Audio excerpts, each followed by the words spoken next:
நிஜ வாழ்க்கையில நடக்காதது சினிமாவில் நடக்குதே, மனசை தேத்திக்கும் நயன்தாரா.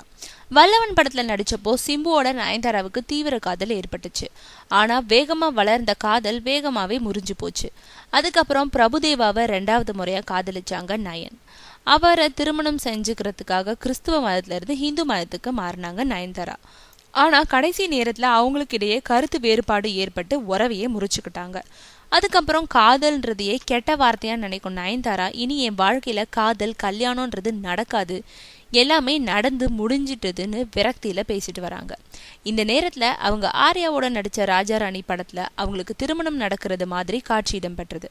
அதை வச்சுதான் பெரிய அளவுல பப்ளிசிட்டியே செஞ்சாங்க. அதே மாதிரி இப்போ சிம்புவோட நயன்தாரா இணைஞ்சிருக்கும் பெயரிடப்படாத படத்துலயும் அவங்களுக்கு ஹிந்து முறைப்படி திருமணம் நடக்கிறது மாதிரி ஒரு காட்சி இருக்காம்.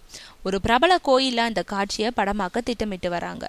இதை அடுத்து தனக்கு நெருக்கமான நண்பர்கள் கிட்ட திருமணத்தை பத்தி எப்படியெல்லாமோ கனவு கண்டு வச்சிருந்தேன், எதுவுமே நடக்கல. ஆனா சினிமாவில படத்துக்கு படம் எனக்கு திருமணம் நடக்கிறது மாதிரி காட்சி வைக்கிறாங்க. ஆக நிஜத்துல எனக்கு பிரார்த்தம் இல்லாத விஷயங்கள் எல்லாம் சினிமாவில நடந்துகிட்டு வருது. இப்படியாவது திருமணம் நடக்குதேன்னு மனசை தேத்திக்க வேண்டியதுதான்னு சொல்லி விரக்தியா சிரிக்கிறாங்களா நயன்தாரா.